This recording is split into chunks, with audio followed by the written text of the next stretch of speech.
नमस्कार, स्वागत और अभिनंदन आप सभी का। आज के इस सेशन में हम एक पेपर का सॉल्यूशन करेंगे और पेपर रहेगा आपके पटवारी सिद्धि भर्ती परीक्षा 2021। इस पेपर के अंदर देखेंगे कि जीके के जो क्वेश्चन थे वो किस लेवल के थे। आइए शुरू करते हैं। और ये पेपर आपके आगामी एग्जाम के लिए बहुत इंपॉर्टेंट रहेगा, क्योंकि आप सब जानते हैं कि कोई भी वैकेंसी हो आप उसकी तैयारी कर रहे हैं और यदि आपने उसका पुराना पेपर देख लिया तो लगभग आपको आइडिया हो जाता है कि किस प्रकार के क्वेश्चन पूछे गए थे। ठीक है, आइए शुरू करते हैं। देखिएगा, इस पेपर के अंदर जीके से संबंधित आपके सामने क्वेश्चन नंबर फर्स्ट ये रहा। एक एक क्वेश्चन को बड़े ध्यानपूर्वक देखना है। देखिए, पहला क्वेश्चन आपके सामने ये रहा। पूछा जा रहा है, राजस्थान में राज्यपाल का पद राज प्रमुख का उत्तरवर्ती है। 30 मार्च 1949 को जब वृहत राजस्थान राज्य का गठन किया गया तब राज प्रमुख किसे बनाया गया था। आप सब जानते हैं कि वर्तमान के अंदर जो पद राज्यपाल है ये पहले कभी किस पद के नाम से जाना जाता था? राज प्रमुख। ठीक है, पहले ये पद क्या था? राज प्रमुख। पूछ यही रहा है कि ये जो 30 मार्च 1949 यानी राजस्थान के एकीकरण का चौथा चरण है और इस चौथे चरण में राज प्रमुख कौन बने। घूम फिर के क्वेश्चन यही पूछ रहा है केवल कि राजस्थान के एकीकरण का जो चौथा चरण है वृहत राजस्थान संघ, उसका राज प्रमुख कौन है? तो आप कहेंगे वह है सवाई मानसिंह सेकंड। और ये कहाँ के हैं? तो याद रखिएगा जयपुर के। बस ये क्वेश्चन है, इसके लैंग्वेज को घुमा दिया गया है। ठीक है, बाकी याद ये भी रखना है कि राजस्थान के प्रथम राज्यपाल कौन बने थे? तो याद रखिएगा गुरुमुख निहाल सिंह। गुरुमुख निहाल सिंह। ठीक है, और वर्तमान के राज्यपाल कौन है? तो आप कहेंगे वह है कलराज मिश्र। वर्तमान के राज्यपाल कौन है? कलराज मिश्र। आप कहेंगे सर ये भी बता दीजिए कि ये जो राज प्रमुख पद है ये राज्यपाल कब बना था? तो याद रखिएगा 1956 के तहत 7वां संविधान संशोधन। ठीक है, तो यहां पर जो ऑप्शन हो जाएगा वो हो जाएगा आपके सामने B is correct answer, Sawai Mansingh. अगला क्वेश्चन देखिए। अगला क्वेश्चन क्या कह रहा है? क्वेश्चन नंबर है आपके सामने दूसरा। क्या कह रहा है देखिएगा। पूछा जा रहा है आपको, राजस्थान में लोकायुक्त के संदर्भ में निम्नलिखित कथनों पर विचार कीजिए और उपयुक्त में से सही कौन सा है उसका चयन कीजिए। लोकायुक्त के संदर्भ में पूछ रहा है। देखिए, न्यायमूर्ति आई डी दुआ राजस्थान के प्रथम लोकायुक्त थे। बिल्कुल सही बात है, राजस्थान के प्रथम जो लोकायुक्त बने थे वो थे आपके आई डी दुआ। बात तो सही है। लोकायुक्त व्यवसाय में शामिल नहीं हो सकता। बिल्कुल ये भी बात सही है कि लोकायुक्त जो है वो किसी प्रकार के व्यवसाय में शामिल नहीं है। तीसरा क्या है? वे संसद या विधानसभा का सदस्य होना चाहिए। नहीं, ऐसी कोई अनिवार्यता नहीं है। तो कहने का मतलब इनमें से जो सही है वो आपके वो 1 और 2 है। Option number C is correct answer. Politics से रिलेटेड क्वेश्चन है ये। ठीक है, चलिए अगला क्वेश्चन देखिए। क्वेश्चन नंबर है आपके सामने नेक्स्ट,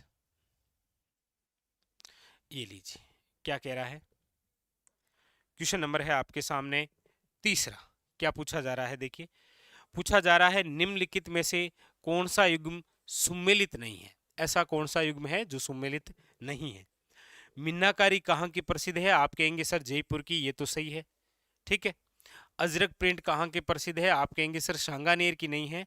अजरक प्रिंट जो है वो आपके बाड़मेर की है। कहाँ की है? बाड़मेर की। मतलब जो गलत है वो बी है। बाकी टेराकोटा कहाँ है? मोलेला गांव, नाथद्वारा तहसील राजसमंद। थेवाकला कहाँ की है? प्रतापगढ़। सही है। यहाँ पर जो सुमेलित नहीं है वो है option number B is a correct answer. ठीक है, चलिए अगला देखिए। अगला क्वेश्चन, क्वेश्चन नंबर है आपके सामने 4। क्या कह रहा है देखिए। पूछा जा रहा है निम्नलिखित में से कौन सा सुमेलित नहीं है। एक तरफ पर्यटन स्थल है और एक तरफ जिला है। पूछ रहा है, सही नहीं है। देखिए भटनेर दुर्ग आप सब जानते हैं हमारे राजस्थान का सबसे प्राचीन दुर्ग है, और ये किस जिले में है, तो हनुमानगढ़ में, सही है। ठीक है। देखिए केला देवी का मंदिर कहाँ पर है, आप कहेंगे सर करौली, ये भी सही है। ओसिया कहाँ पर है, तो आप कहेंगे सर जोधपुर, ये भी सही है। ओसिया से रिलेटेड दो बातें और याद रखिए, एक तो ओसिया का प्राचीन नाम है उपकेश पटन, और ओसिया को कहा जाता है राजस्थान का भुवनेश्वर। मेनाल जो है वो अजमेर में नहीं है, याद रखिएगा। ठीक है, मेनाल भीलवाड़ा में है। तो ऑप्शन नंबर बी जो है वो आपके क्या है, इनकरेक्ट है, यानी सम्मिलित नहीं है। ठीक है, नेक्स्ट देखिए। अगला क्वेश्चन है आपके सामने, पूछा जा रहा है सन 1903 में किसने अपनी जागीरी क्षेत्र में चौरी कर लगाया, जिसे प्रत्येक को अपनी पुत्री के विवाह के समय देना अपेक्षित था। आप सब जानते हैं कि एक आंदोलन जो कि भारत का ही नहीं विश्व का सबसे लंबा किसान आंदोलन था, 1897 से लेकर 1941 तक चला था, 44 वर्षों तक। चर्चा में कर रहा हूं बिजोलिया किसान आंदोलन की। और ये जो बिजोलिया किसान आंदोलन है, याद रखिएगा, इसी बिजोलिया किसान आंदोलन के तहत बिजोलिया के जो जागीरदार हैं राव कृष्ण सिंह, इसी राव कृष्ण सिंह ने 1903 में बिजोलिया के किसानों पर एक कर लगाया था, जिसका नाम था चौरी कर। यदि बिजोलिया के किसान अपनी पुत्री का विवाह करेंगे तो एक कर देना पड़ेगा, जिसका नाम क्या है, चौरी कर। और ये चौरी कर 5 रुपये और 13 रुपये का हुआ करता था। ठीक है, याद रखिएगा, दोनों में से जो भी ऑप्शन में आए। तो यहाँ पर हो जाएगा आपके सामने ए इज करेक्ट आंसर। जैसे आपको पता है राव पृथ्वी सिंह ने भी तो 1906 के अंदर एक कर लगाया था, जिसका नाम है तलवार बंदई कर। कौन सा है, तलवार बंदई कर। और ये जो तलवार बंदई कर है, ये एक प्रकार का उत्तराधिकारी शुल्क है। याद रखिएगा, ये उत्तराधिकारी शुल्क केवल एक रियासत से नहीं वसूला जाता था, जैसलमेर, जैसलमेर को छोड़कर सभी रियासतों से वसूला जाता था। कौन सा, उत्तराधिकारी शुल्क। ठीक है, तो यहां पर जो ऑप्शन है वो आपके सामने है, A is correct answer, Rao Krishna Singh. ठीक है, नेक्स्ट देखिए अगला क्वेश्चन। क्वेश्चन नंबर है आपके सामने 6। क्वेश्चन नंबर 6 क्या कह रहा है, देखिए,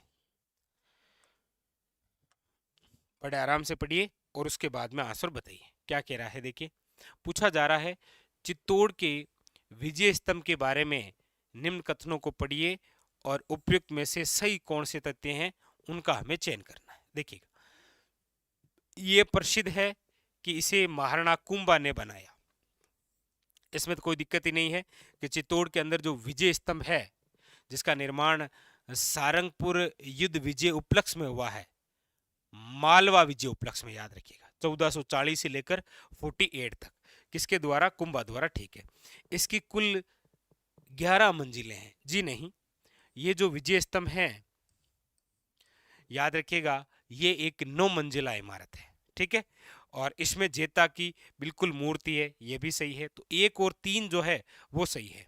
1 और 3 जो सही है वो है option number D. Option number जो डी है वो आपके सही आंसर है। ठीक है, याद रखिएगा। अगला देखिए, क्वेश्चन नंबर है आपके सामने 7 नंबर।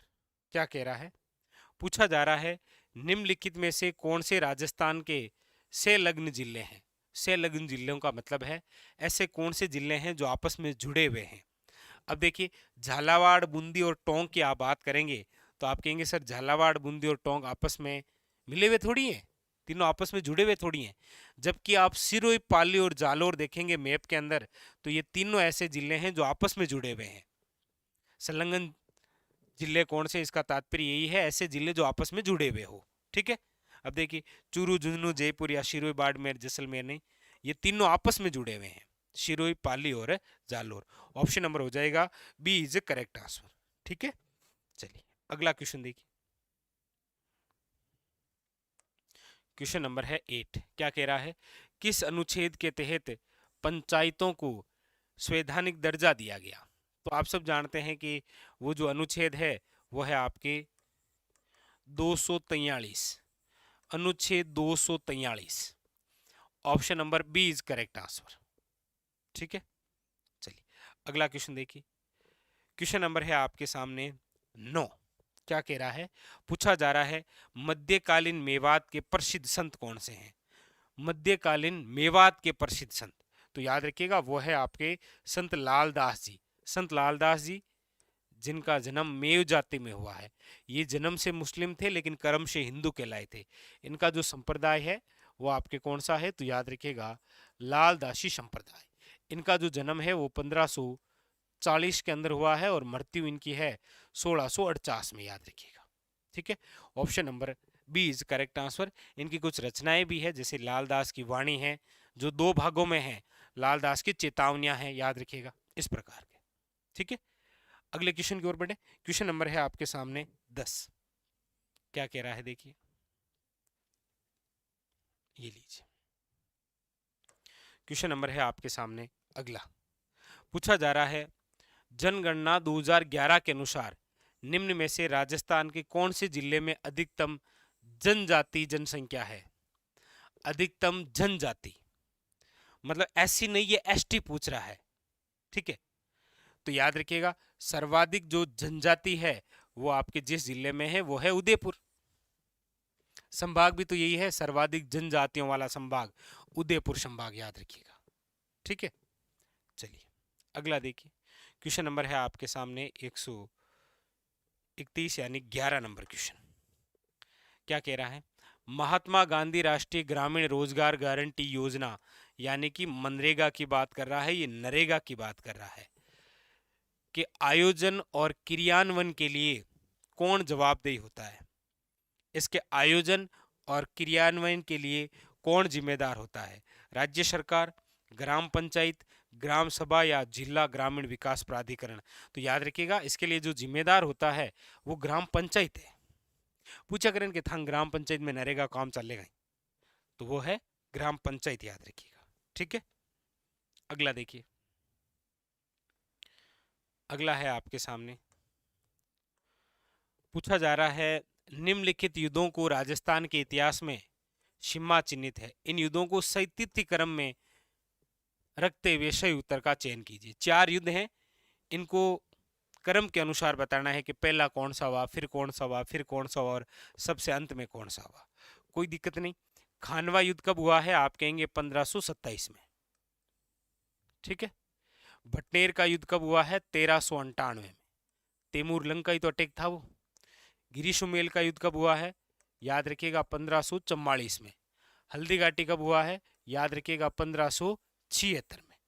यानी कि इनमें सबसे पहले तो है भटनेर 2 नंबर, फिर उसके बाद में युद्ध हुआ है खानवा का 1 नंबर, फिर है 3, फिर है 4। 2 1 3 4, option number B is correct answer.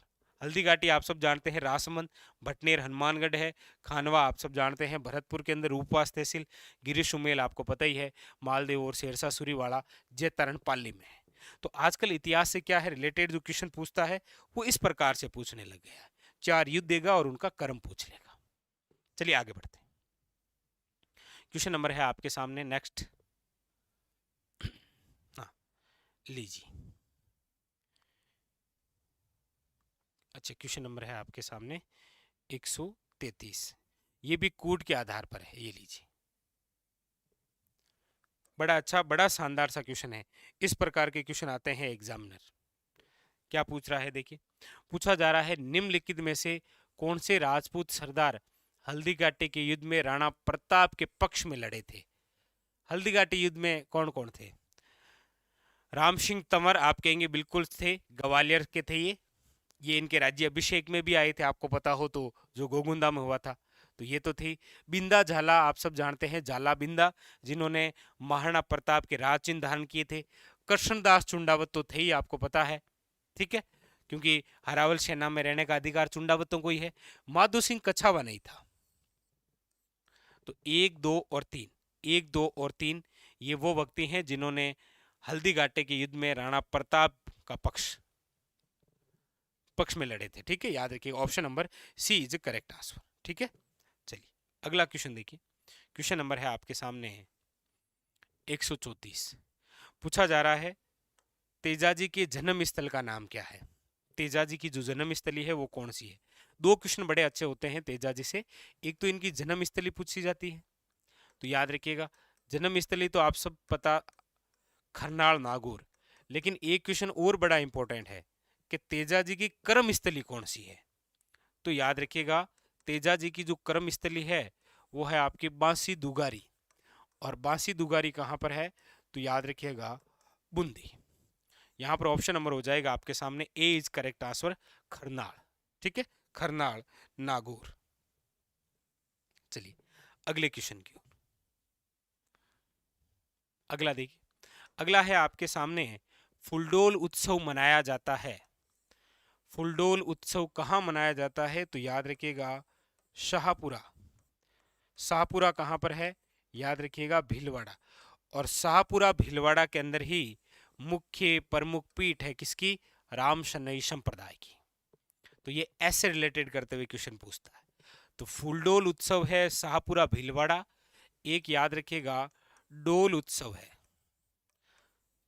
ये किस जिले में मनाया जाता है, आप में से ये कमेंट करके बताना है। ठीक है, चलें हम आगे। चलिए अगले क्वेश्चन की ओर।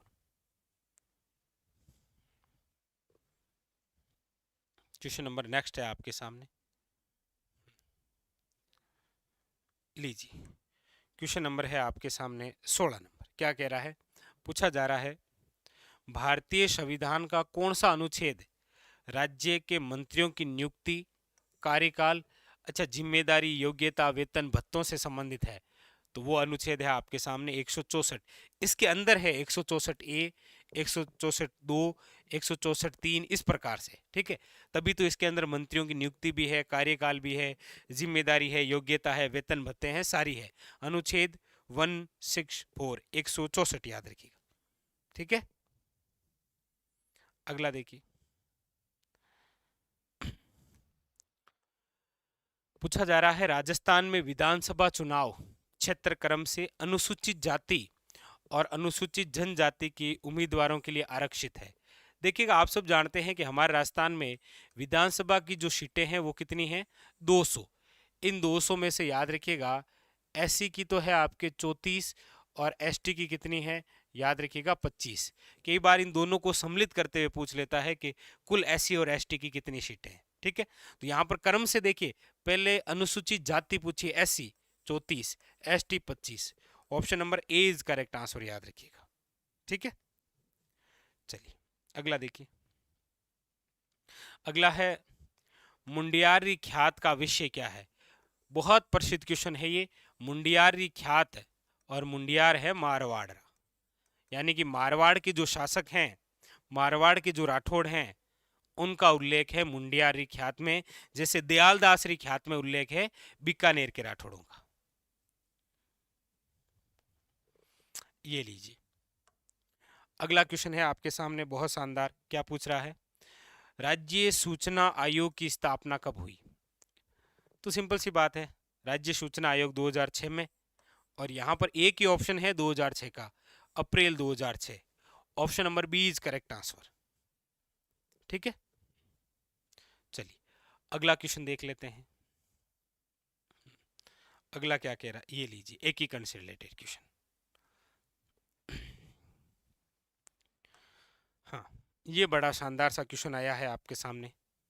देखिए क्या पूछ रहा है, राजस्थान एकीकरण के विभिन्न चरणों और तिथियों का निम्न में से असंगत युग्म कौन सा है।